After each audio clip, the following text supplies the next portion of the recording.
उसका बना सबका बना मुर्गा मुर्गा नफीस वाला मुर्गा मिर्ची मुर्गा। Hello,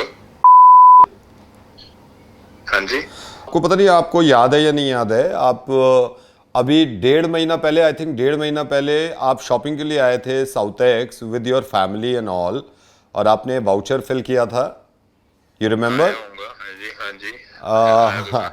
how are you sir? Good good, आप सुनाइए।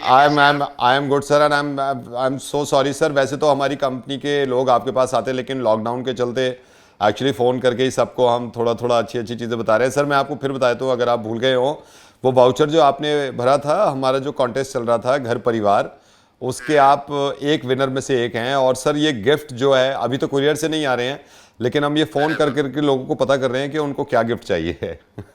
क्या कमाल कमाल की बात है, ये तो बहुत बढ़िया है। Thank you so much sir, thank you so much. But sir इसमें एक प्रॉब्लम है जो मैं आपको बताना चाहता हूँ कि सर ये जो गिफ्ट जो भी मिलेगा ये आपकी चॉइस का मिलेगा, बट सर इसमें प्रॉब्लम ये है कि सिर्फ आपकी चॉइस का नहीं मिलेगा, क्योंकि घर परिवार की बात कर रहे हैं ना, तो फैमिली में जो मेंबर्स हैं, और आई होप आपके पेरेंट्स आपके साथ होंगे। बिल्कुल बिल्कुल। हाँ, तो सर आपके जैसे फादर हैं, लेट्स से फादर हैं, तो फादर और आपकी चॉइस का होगा वो। ठीक है, कोई बात नहीं। फादर साहब की चॉइस हमारी चॉइस। अरे वाह सर। सर फादर अभी घर पे ही हैं? आपके फादर घर पे हैं? बिल्कुल बिल्कुल। सर आप माइंड ना करें तो आप फादर से भी मैं बात करना चाहूंगा, जरा उनके पास चले जाएंगे। किधर है वो? क्यों नहीं पाए, उनके पास जा रहा हूँ। हाँ जी, हाँ जी।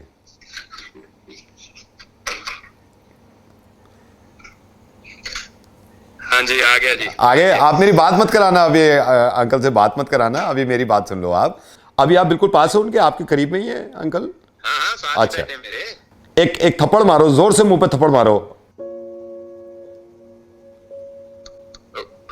रुक जरा, एक सेकंड रुक तू। क्या बोल रहा है? हाँ थप्पड़ मारो ना आप। क्या कौन बोल रहा है बे तू? नहीं, बोल कौन रहा है? थप्पड़ मारो। थप्पड़ क्यों नहीं मार रहे? ओए नहीं, फोन मत काटना। थप्पड़ इसलिए नहीं मार रहे ना, थप्पड़ इसलिए नहीं मार रहे ना क्योंकि तुम्हें बुरा लग रहा है, तुम्हारे बाप हैं, बड़े हैं, ये भी लग रहा है ना, तकलीफ होगी।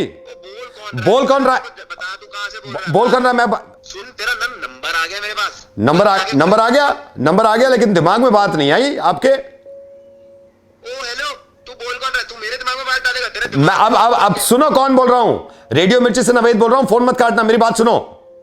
तुम अपने बाप के थप्पड़ क्यों नहीं मार रहे? अपने पापा के थप्पड़ क्यों नहीं मार रहे? इसलिए ना क्योंकि बड़े हैं, क्योंकि तकलीफ होगी, क्योंकि उनको चोट लग सकती है। जब तुम्हारा फेसबुक पे अपडेट पढ़ लिया किसी ने और वो मुझ तक पहुंच गया, तुम्हें शर्म नहीं आती है कहने में कि तुम जवान हो, तुम लॉकडाउन से बाहर जाओगे तो तुम्हें कुछ नहीं होगा, तुम बॉडी बना रहे हो। मेरे भाई अब इस बात को समझो। तुम्हें गुस्सा तो बहुत आ रहा होगा, एंड आई नो मैंने गलत बात बोली है शुरू में, और ये हर किसी के लिए गलत बात थी, और इतने खून खोलना चाहिए था अगर कोई किसी के बाप को मारने की बात करे। लेकिन तुम में इतनी अकल ही नहीं है, तुम एक नंबर के बेवकूफ आदमी हो। तुम्हें यह लगता है कि तुम बाहर जाओगे और तुम्हें कुछ नहीं होगा, तो तुम्हें कोरोना नहीं हो सकता। तो मैं एक बात बताऊं तुम्हें, तुम सिर्फ सुसाइड नहीं करना चाहते हो, तुम मर्डर भी करना चाहते हो, क्योंकि अपने बाप को मारोगे। एक थप्पड़ मारने में बड़ा बुरा लग रहा है, जान से मार दोगे अपने बाप को अगर तुम्हें कुछ हो गया और घर पे तुम बीमारी ले आए तो। देखो, अगर तुम्हें बुरा लगा है ना, तो फिर मैं तुम्हें समझाना चाहता हूं। यह समझाने का तरीका जरूरी था। मुझे यह एहसास हो गया कि तुम्हें अपने मां बाप से बहुत प्यार है। इतना सा मैंने कहा, जबकि बहुत बड़ी बात कही मैंने कि अपने बाप के थप्पड़ मार दो, और तुम्हारा खून खौल गया। तुम्हारा दिमाग क्यों नहीं चलता यह सोचकर कि तुम अगर बाहर जाओगे और कोरोना घर में लेके आओगे तो तुम्हारे मां बाप भी बीमार पड़ेंगे और वो भी मर सकते हैं। मैं बाहर निकला नहीं था यार, मैंने बस ऐसे लिख दिया। नहीं, क्यों लिख दिया था तुमने? क्यों लिख दिया था तुमने? क्योंकि तुम्हारे दिमाग में लगता है तुम्हें कुछ नहीं होगा। यह सारी दुनिया पागल है जो प्रिकॉशंस ले रही है। हम पागल हैं जो इकोनॉमी का नुकसान करके हम ये कह रहे हैं कि घरों में रुको। इस वक्त सारा हिंदुस्तान थमा हुआ है, रुका हुआ है, सिर्फ तुम अकलमंद पैदा हुए हो कि तुम बाहर जा सकते हो और तुम्हें कुछ नहीं होगा। सबसे बड़े दुश्मन हो तुम अपने मां बाप के और अपने घर वालों के, अगर इस वक्त घर से बाहर निकले और बीमारी को अंदर ले आए। लेकिन सच कहूं, मेरे को लगता है कि कोई इतनी बड़ी बात तो नहीं। इतनी बड़ी बात नहीं है, ये उनको भी लगता था जो इटली में मर गए, जो चाइना में मर गए, और जो अनफॉर्चुनेटली हमारे देश में मर गए। और पता है मुझे अफसोस इस बात का भी हो रहा है, तुम अब तक घर से निकले नहीं हो, जो कि अच्छी बात है ना।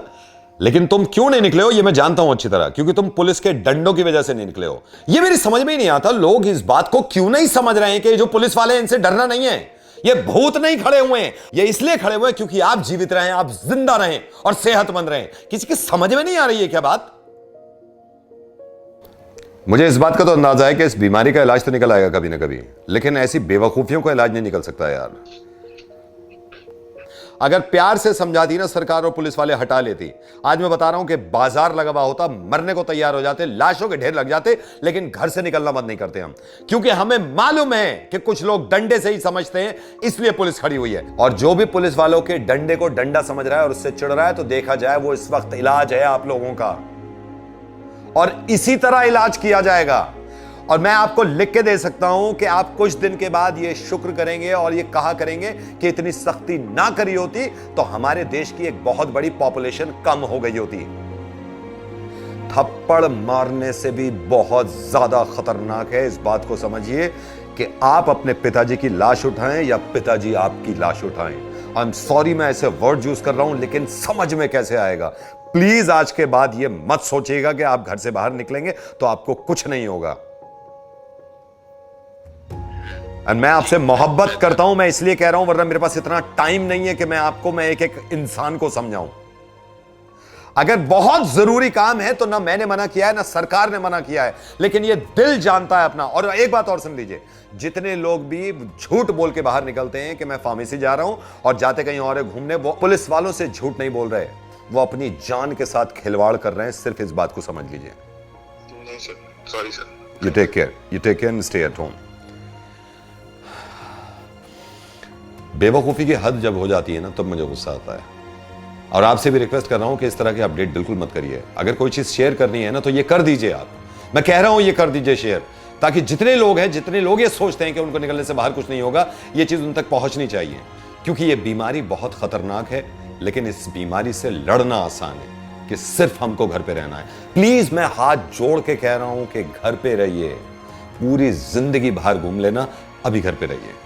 You take care and stay at home.